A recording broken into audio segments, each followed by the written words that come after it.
Today, we are diving into one of the most incredible, most baffling mysteries in American history. It's the story of a man who hijacked a plane, grabbed a fortune, and then, well, he just vanished into thin air. A crime that, even 50 years later, is still completely unsolved. So how do you pull off the perfect crime? I mean, really, what does it take? Insane planning? A ridiculous amount of luck? Or is it just the guts to do something so audacious that nobody could ever see it coming? Well, the case we're about to break down might just be the closest anyone has ever come to actually doing it. When you boil it all down, this whole incredible story comes down to just three things. One man, $200,000, and a parachute. I know it sounds like something straight out of a Hollywood movie, but this was very, very real. And it all kicked off on a totally routine flight over half a century ago. For 5 decades, this case has absolutely captivated everyone, from the FBI to amateur detectives all over the world. It's a crime that left a trail of questions and pretty much zero answers, creating this enduring legend of the guy who somehow beat the system and just disappeared. Okay, so let's set the scene. It's November 24th, 1971, the day before Thanksgiving. A Northwest Orient Airlines flight, a Boeing 727, is doing a quick little hop from Portland, Oregon, up to Seattle. Now, you have to remember, this was a different time. Airport security was basically non-existent. No ID checks, no baggage screening. You could pretty much just walk right onto a plane. It was the absolute perfect setup for what was about to unfold. So, on board that flight, everything seemed completely normal, right up until the moment it wasn't. A quiet, unassuming passenger sitting in the back of the plane made his move. And with just a few calm, chilling words, he turned this routine flight into a full-blown crisis. A man who bought his ticket under the name Dan Cooper, though he'd become famous as D.B. Cooper because of a media mix-up, calmly passed a note to a flight attendant. At first, she kind of just ignored it, figuring it was his phone number or something. So he leans in and quietly insists, "Miss, you'd better look at that note. I have a bomb." And just to prove he wasn't messing around, he cracked open his briefcase for a second. Inside, she saw a terrifying tangle of wires and what looked like 8 red sticks of dynamite.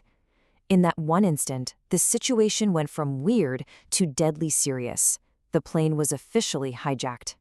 Cooper's demands, which he had the flight attendant relay to the cockpit, were really, really specific. He wanted $200,000 in cash, 4 parachutes, and a fuel truck standing by when they landed in Seattle. The FBI decided to play along, probably thinking, okay, we'll give him what he wants and grab him on the ground. Yeah, they had no idea what his real plan was. So the plane lands in Seattle. Cooper gets everything he asked for. He lets the passengers go, but keeps a few crew members. Then the plane takes off again, flying straight into a dark, stormy night. And this is where the story goes from a crazy hijacking into the stuff of absolute legend.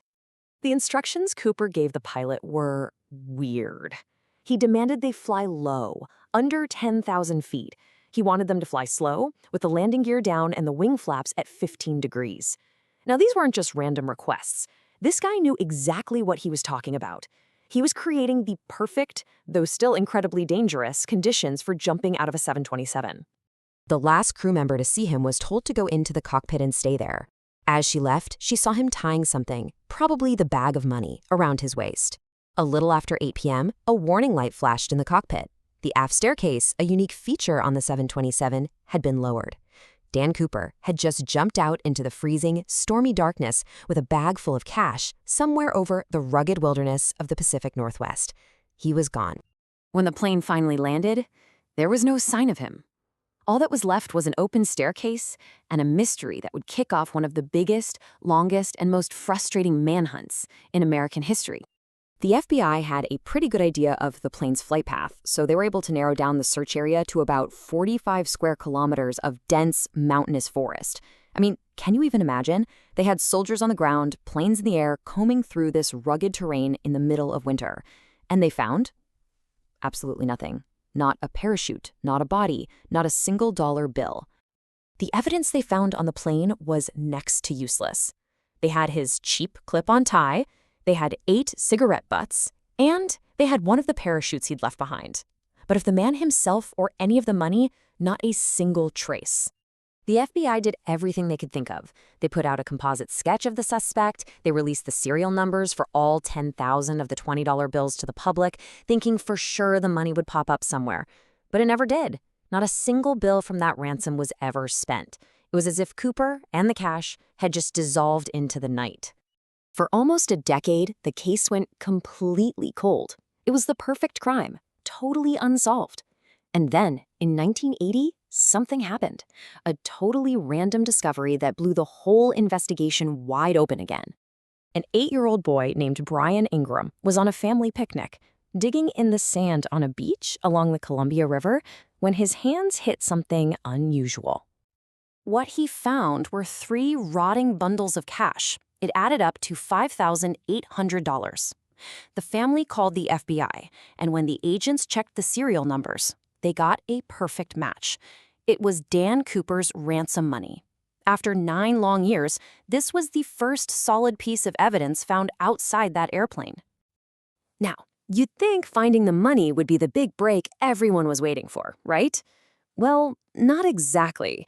In fact, this incredible clue somehow only managed to make the mystery even deeper and more confusing. At first, the theory was simple.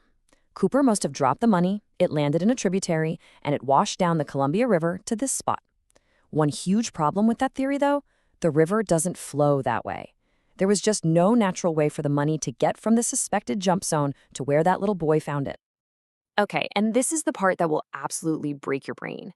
Scientists analyzed the sand the money was found in, and they discovered that it had been dredged from the bottom of the river and dumped on that beach back in 1974.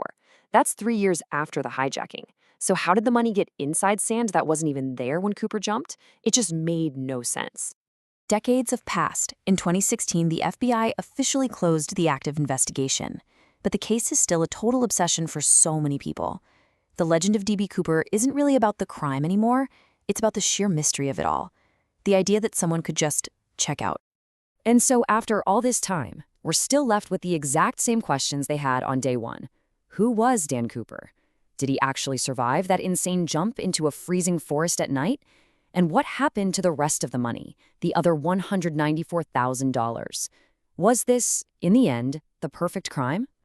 Ultimately, that's the real question, isn't it? Was D.B. Cooper some kind of criminal mastermind who planned every detail and walked away clean?